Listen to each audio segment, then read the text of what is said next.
नमस्कार। आज हम बात करने वाले हैं रविचंद्रन अश्विन के बारे में। भारतीय क्रिकेट के एक अहम स्पिनर और उनके इंडियन प्रीमियर लीग यानी आईपीएल सफर पर। जी हाँ, क्योंकि हाल ही में उन्होंने सबको चौंकाते हुए सोशल मीडिया पर आईपीएल से अपने रिटायरमेंट की घोषणा कर दी है। बिल्कुल एक्स पर किया उन्होंने अनाउंसमेंट। तो आज हम इसी पर थोड़ी गहराई से बात करेंगे। हमारे पास एक अच्छा लेख है जो उनकी घोषणा और उनके पूरे आईपीएल करियर को एनालाइज करता है। हाँ, तो कोशिश यही है कि उनके आईपीएल सफर को समझें, शुरुआत कैसे हुई, कहाँ कहाँ खेले, क्या उतार चढ़ाव रहे, और अब ये जो रिटायरमेंट का फैसला है, इसका क्या मतलब है। सही कहा। और घोषणा का तरीका भी मतलब काफी इंटरेस्टिंग था। अश्विन ने लिखा, कहते हैं, हर अंत की एक नई शुरुआत होती है।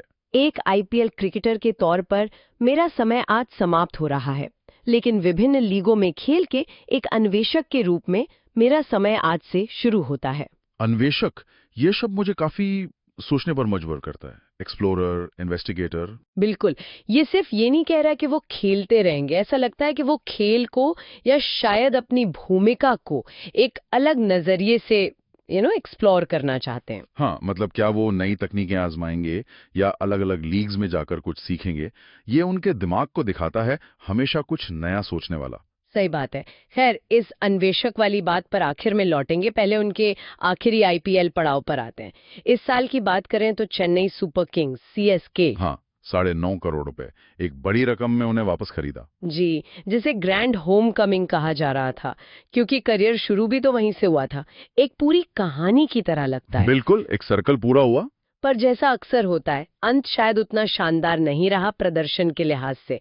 ये सीजन थोड़ा आप कह सकते हैं फीका रहा उनके लिए। हाँ, आंकड़े तो यही बताते हैं, सिर्फ 9 मैच खेले और 7 विकेट मिले। और इकोनॉमी रेट भी लगभग 7.5 का रहा। उनके अपने स्टैंडर्ड्स के हिसाब से ये थोड़ा ज्यादा है। और ये भी सुनने में आया था, क्रिकबज़ ने पहले ही रिपोर्ट किया था कि शायद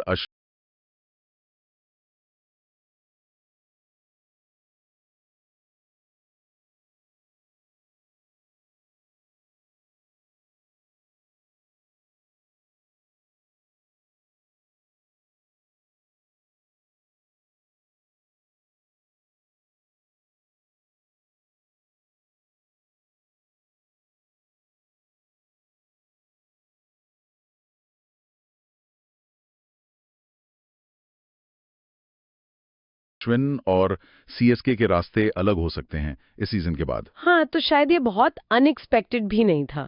हो सकता है प्रदर्शन या टीम की आगे की प्लानिंग कुछ भी कारण हो। लेकिन एक सीजन से उनके पूरे करियर को तो नहीं आंक सकते। उनकी आईपीएल विरासत बहुत बड़ी है। बिल्कुल नहीं, 2009 में डेब्यू किया था सीएसके के साथ ही। कुल 18 आईपीएल सीजन हुए और वो 16 खेले हैं। सोचिए कितनी लंबी कंसिस्टेंसी है। और आंकड़े, वो क्या कहते हैं? आंकड़े तो कमाल के हैं। 221 मैच, 187 विकेट। वो आईपीएल इतिहास में 5वें सबसे ज्यादा विकेट लेने वाले गेंदबाज के तौर पर रिटायर हो रहे हैं। 5वें? वाह। अमित मिश्रा, चहल, ब्रावो, पीयूष चावला के बाद ये तो अपने आप में एक बहुत बड़ी उपलब्धि है। जबरदस्त है। तो चलिए थोड़ा पीछे चलते हैं।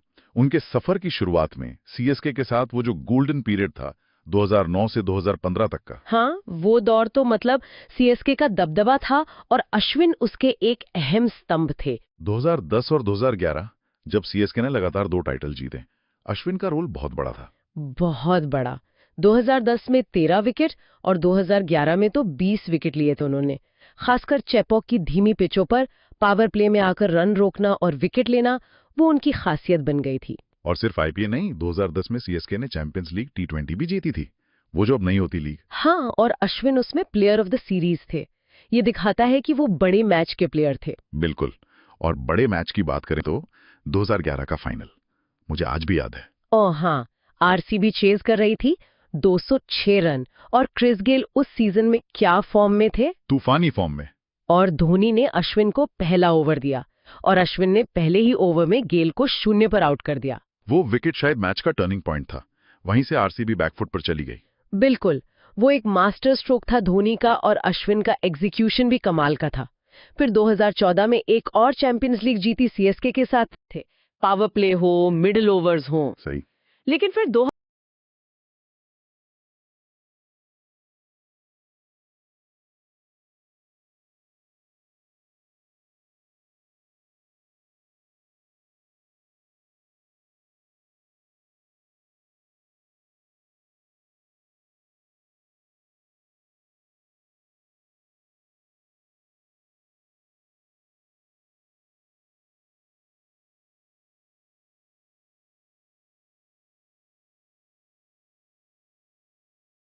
2016 में आया बदलाव, सीएसके पर 2 साल का बैन लगा। हाँ, तो अश्विन का सफर भी एक नई दिशा में मुड़ा। 2016 में वो गए rising Pune super giant RPS में। अच्छा, वो जो नई टीम बनी थी। जी, और मजे की बात यह कि वहां भी कप्तान धोनी थे। तो टीम बदली, जर्सी बदली, कप्तान वही रहे। हाँ, ये इंटरेस्टिंग है।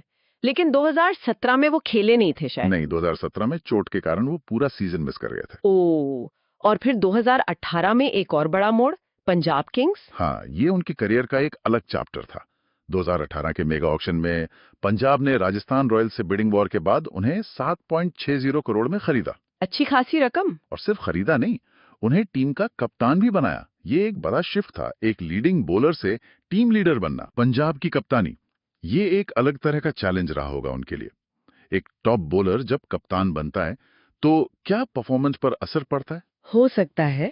देखिए, आंकड़े देखें तो 2 सीजन कप्तान रहते हुए 25 विकेट लिए, जो बुरे नहीं है। हाँ, ठीक है। लेकिन कप्तानी की जिम्मेदारी, खासकर ऐसी टीम की जो प्लेऑफ के लिए स्ट्रगल कर रही हो, वो फोकस कहीं ना कहीं बांट देती है। स्ट्रैटेजी, टीम कॉम्बिनेशन, फील्ड पर फैसले। हाँ, मानसिक दबाव बढ़ जाता है। बिल्कुल। शायद गेंदबाजी पर वो 100% ध्यान नहीं दे पाए जो एक स्पेशलिस्ट बॉलर देता है। और टीम का प्रदर्शन भी, मतलब दोनों साल पंजाब टॉप 4 में नहीं पहुंच पाए। तो ये अनुभव शायद मिला जुला रहा होगा उनके लिए। इसके बाद वो गए दिल्ली कैपिटल्स। जी हाँ, 2020 सीजन से पहले उन्हें दिल्ली कैपिटल्स में ट्रेड किया गया। दिल्ली उस समय एक अच्छी मिक्स टीम बना रही थी, युवा जोश और अनुभव। हाँ, वो उस पजल में फिट बैठे। वहां 2 साल खेले उन्होंने, 2020 और 2021। टीम ने प्लेऑफ तक का सफर भी तय किया। बिल्कुल, उन्होंने अपना योगदान दिया। और फिर दिल्ली के बाद 2022 का मेगा ऑक्शन, वो पहुंचे राजस्थान रॉयल्स 5 करोड़ रुपए में। हाँ, और यहाँ उनकी भूमिका फिर से थोड़ी बदली। कैसे?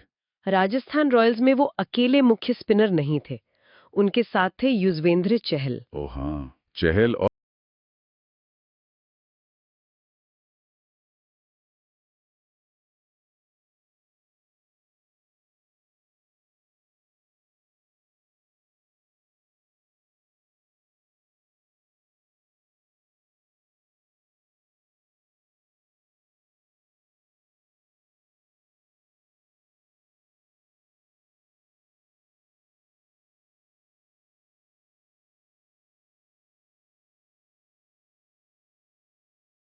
और अश्विन, ये तो काफी खतरनाक जोड़ी थी। बिल्कुल, आईपीएल की सबसे घातक स्पिन जोड़ियों में से एक बनी है। यहाँ अश्विन सिर्फ विकेट टेकर नहीं थे, बल्कि एक अनुभवी साथी, एक तरह से मेंटर भी थे चहल के लिए। दोनों मिलकर प्रेशर बनाते थे। ये पार्टनरशिप देखने लायक थी। 2 अलग स्टाइल के बहुत स्मार्ट स्पिनर्स एक साथ। और ये कामयाब भी रही। पहले 2 सीजन राजस्थान के लिए अच्छे गए उनके। 2022 में 12 विकेट, 2023 में 14 विकेट। टीम भी फाइनल 2022 और प्लेऑफ 2023 तक पहुंचे। हाँ, वो दोनों एक दूसरे को कॉम्प्लीमेंट करते थे। अश्विन अपनी वेरिएशन से रन रोकते थे, चहल लेग स्पिन और गुगली से अटैक करते थे। बीच के ओवरों में कमाल का कंट्रोल था। बिल्कुल। लेकिन फिर जैसा हमने शुरू में बात की, 2024 का सीजन थोड़ा उतार चढ़ाव वाला रहा। 15 मैच, 9 विकेट, इकॉनमी भी 8.49। हाँ, थोड़ी गिरावट आई और इसी के बाद राजस्थान रॉयल्स ने उन्हें रिलीज करने का फैसला किया। और यहीं से कहानी वापस घूम कर आ गई सीएसके पर। जी, राजस्थान ने रिलीज किया और शायद किसी ने उम्मीद नहीं की थी कि ऑक्शन में इतनी बड़ी बोली लगेगी। लेकिन उनकी पहली टीम चेन्नई मिस सबको चौंका दिया। 9.75 करोड़। बिल्कुल, ये वाकई में चौंकाने वाला था। एक तरफ उनका रीसेंट फॉर्म, उम्र, दूसरी तरफ इतनी बड़ी कीमत। ये क्या दिखाता है? क्या सीएसके उनके अनुभव, उनकी मेंटरशिप के लिए इतना बड़ा दांव खेल रही थी? ये बिल्कुल संभव है। T20 में, खासकर आईपीएल जैसे प्रेशर वाले टूर्नामेंट में, अनुभव की कीमत बहुत होती है। अश्विन सिर्फ अनुभवी नहीं है, वो खेल के बेहतरीन थिंकर्स में से एक है। हाँ, उनका क्रिकेटिंग ब्रेन कमाल का है। तो सीएसके ने शायद सोचा होगा कि वो मैदान पर तो योगदान देंगे ही, ड्रेसिंग रूम में भी युवा खिलाड़ियों को गाइड करने में भी उनका बड़ा रोल होगा। लेकिन ऑन फील्ड प्रदर्शन वैसा नहीं रहा जैसा शायद उम्मीद थी। नहीं रहा। तो ये एक तरह से उनके आईपीएल सफर का पूरा सर्कल था। सीएसके से शुरू, फिर पुणे, पंजाब, दिल्ली, राजस्थान और आखिर में वापस सीएसके। क्या गजब की यात्रा रही है ये। बिल्कुल। और इस पूरी यात्रा में उनकी भूमिकाएं भी बदलती रहीं। कभी मुख्य